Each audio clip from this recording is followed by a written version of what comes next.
Bom dia, boa tarde, boa noite, boa madrugada. Vamos aqui mais uma revisãozinha, né? Nosso dia 3 desse mini curso preparatório para a OAB, né? Tratamos aqui de penal e trabalhista, certo? Comecei explicando para vocês a respeito do dolo. O dolo é consciência e vontade, e aí nós brincamos a respeito de tudo, né? Você talvez tem vontade de ficar com um fulano de tal, que você encontrou numa festa, mas você não tinha consciência da idade dele. Então você não vai ser punido se a pessoa eventualmente for menor de 14 anos.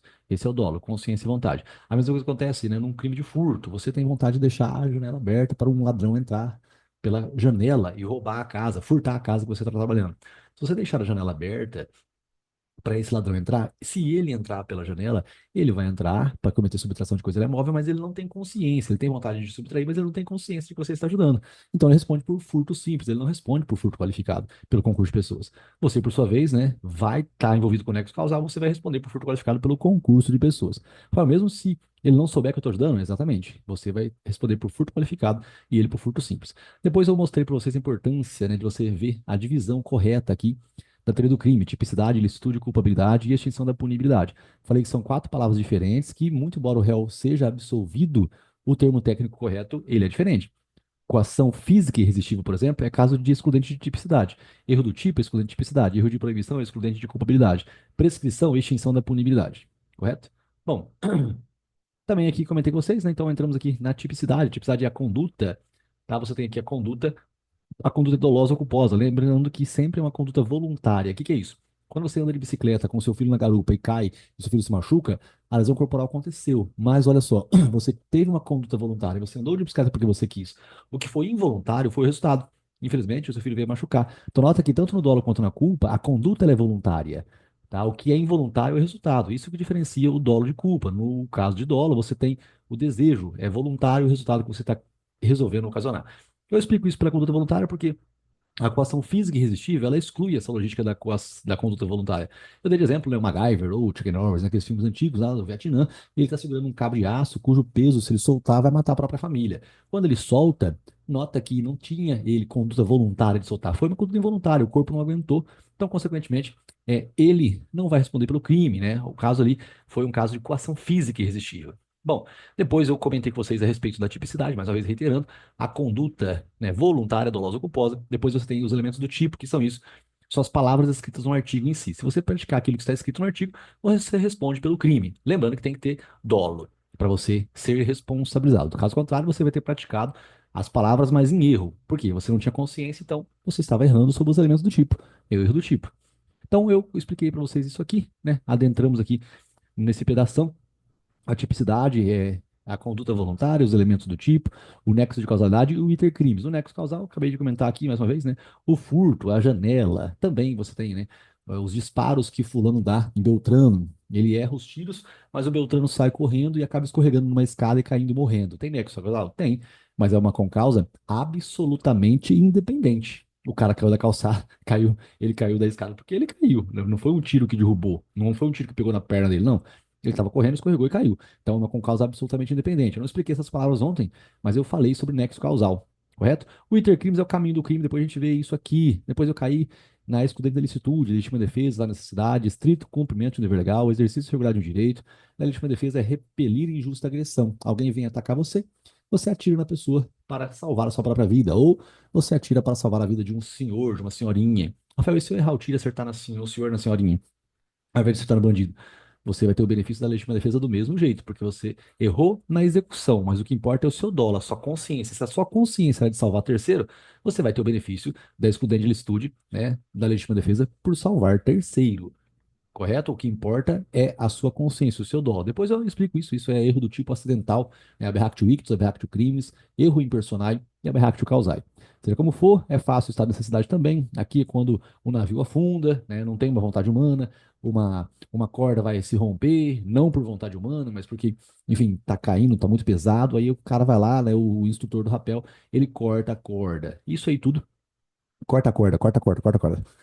Isso aí tudo é uma situação de estado de necessidade. Estrito cumprimento legal, o oficial de justiça que entra na casa, o policial que entra na casa com mandado judicial, ele está no estrito cumprimento legal. Exercício regular de direito, né? Você às vezes resolve entrar na sua casa, sua mulher não deixa, você rebenta o portão e quebra.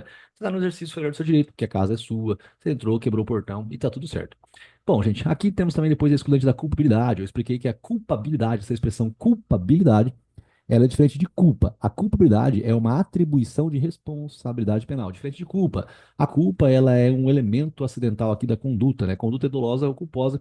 O elemento essencial do tipo é o dolo e a culpa é o elemento acidental. Seja como for, a culpabilidade é a atribuição de responsabilidade pela idade, pela mente, pela consciência do que é errado, ou pela coação em si. Só que aqui é uma coação moral irresistível. Então, olha só, falei sobre a tipicidade, que tem a reta do erro do tipo, a coação física irresistível, a culpabilidade, né? A inimputabilidade, se o réu for menor de 18 anos, se estiver embriagado de maneira absoluta e voluntária. O que que é a embriaguez absoluta e voluntária? Você vai numa balada, pede uma água tônica e o cara te dá uma gin tônica. Você vira numa golada meio litro, né, de gin tônica e você toma remédios para cabeça. Você fica completamente embriagado de maneira absoluta e involuntária. Se você praticar um crime, você vai ter a excludente da culpabilidade pela inimputabilidade, correto? O erro de proibição, na verdade, é você não ter consciência de que aquilo é errado. Você é de outro país, um alemão, imagina um alemão ou um holandês que vem no Brasil assistir um jogo da Copa do Mundo, ele não sabe que é proibido aqui no Brasil usar droga. E ele pega o maconha dele lá, e aí? Aí ele vai poder alegar esse erro de proibição. Ou você, o seu avô, que tem um papagaio em casa, não sabe que é crime ambiental. E aí você vai responder por quê? Vai responder, não vai responder por crime, vai ter o que? O benefício do erro de proibição. Então, o erro de proibição é quando você não tem consciência da ilicitude. Você sabe o que você está fazendo, diferente do erro do tipo. No erro do tipo, você não sabe o que você está fazendo. Você não sabe que está transportando drogas. Você não tem essa consciência. Você não sabe que está ficando com uma pessoa menor de 14 anos. Você não tem essa consciência. Então, o erro do tipo é um erro sobre as palavras descritas no artigo. O erro de proibição é o seguinte: se você soubesse que era aquilo proibido, não teria feito. Então, se você soubesse que é proibido ter um papagaio em casa, você não teria. Esse é o erro de proibição. Se você soubesse, que é proibido ter um lagarto em casa, se você soubesse que é proibido, então você concorda que esse é o erro de proibição. O erro de proibição, você sabe o que você está fazendo, você só não sabe que é proibido. O erro do tipo, você não sabe o que está fazendo. Você leva uma caixa de isopor pensando que é remédio, mas na verdade é um entorpecente previsto, né, numa portaria da Anvisa. Correto? Então, a diferença entre erro do tipo e erro de proibição é essa, lembrando que o erro do tipo fica na excludente da tipicidade e o erro de proibição fica na excludente da culpabilidade. Bom, depois eu trouxe a dosimetria da pena. Na dosimetria da pena, tá? Você tem aqui, depois da constituição do crime, você vai ter as coisas que elevam a pena e as coisas que reduzem. Elevar, circunstância judicial desfavorável, agravantes e atenuantes. Desculpa, elevar, circunstância judicial desfavorável, agravante e majorante. Reduzir, de circunstância judicial favorável, atenuante e redução ao privilégio. Essa é a dosimetria da pena, tá bem? Depois que dosa a pena, você vai o quê? Você dosou, reincidência, segunda fase da dosimetria. Maus antecedentes, primeira fase da dosimetria. Aí você tem aqui gestante, enfermo, criança e idoso, né? Com gestante, de mão. Se o crime for cometido nessas circunstâncias, agrava a pena. Lembrando sempre com consciência, né? Se você cometeu um crime culposo, por exemplo, contra uma criança, né? Não vai agravar a pena porque você não tinha consciência ali, não tinha vontade de cometer um crime contra uma criança, tá? Bom, seja como for, temos depois da dosimetria da pena, substituição da pena ou a suspensão da pena. Expliquei bem legal aqui, quando está substituindo, pessoal, significa que está contando prazo. Se você está cumprindo restrição de limitação de final de semana, né, ou prestação de serviço à comunidade, está substituindo a privação da liberdade. Então, essa restrição de direitos, ela está sim reduzindo a sua pena aos poucos. Agora, na suspensão da pena, não. Na suspensão da pena, você acaba até cumprindo essas condições. Você tem limitação de final de semana, você presta serviço à comunidade, mas não reduz um dia da sua pena. Você tem que cumprir tudo quietinho. Se um dia fizer merda, tem que cumprir a pena inteira na cadeia de novo. Só fica suspensa a pena. Correto? Bom, depois eu comentei com vocês aqui sobre a minha revolta, né, de duas questões iguaizinhas, essa bosta desse desenho aqui, e alunos, né, reprovarem não acertando, né? Aluno que reprova com 39 errando as duas aqui. Eu falei, gente, você pode não entender o processo, mas pelo amor do Espírito Santo, se uma petição inicial começa nos tribunais, TJ, TRF, TRT, é RO pra cima, não importa a matéria. O ódio toma conta do meu coração quando a pessoa erra, né, isso aqui e reprova com 39. Pelo amor de Deus, gente. Uma coisa é você errar, a diferença entre agravo de instrumento e agravo interno. Pô, eu explico tal, mas você erra. Olha, isso aqui não dá, mas não é matéria, mano. Olha ali, todo dia, olha essa bosta desse PDF aqui, você vê ali, bateu na porra do TRT, sobe pra bosta do TST.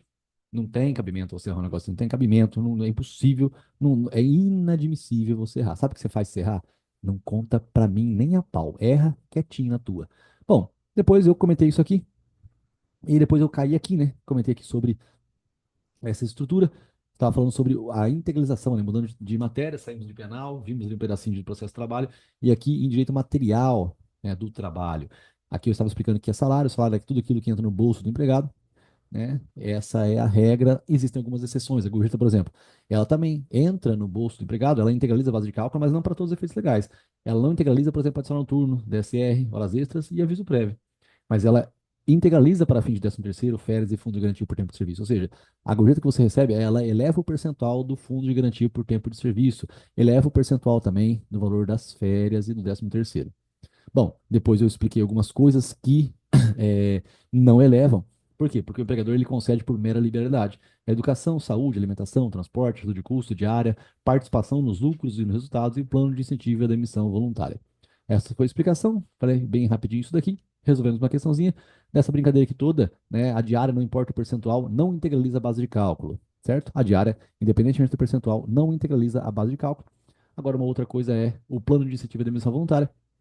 A empresa fala o seguinte, ó, quem resolver pedir demissão, eu vou pagar em dobro ali o valor do depósito que tem previsto ali no FGTS. Ah, mas qual que é a vantagem da empresa? A vantagem da empresa é que às vezes ela não precisa pagar um salário tão alto para um funcionário que, pelas mesmas circunstâncias de trabalho, poderia pagar um salário mais baixo para um outro funcionário. Acaba compensando matematicamente e isso acontece. Qual que foi a sua fala para o estudo? Beijo, Magro. Essa aula foi importante para você. Se isso aqui foi uma revisão importante, manda pro colega aí. Não deixa de curtir, tá, gente. Você veio até aqui até agora, velho.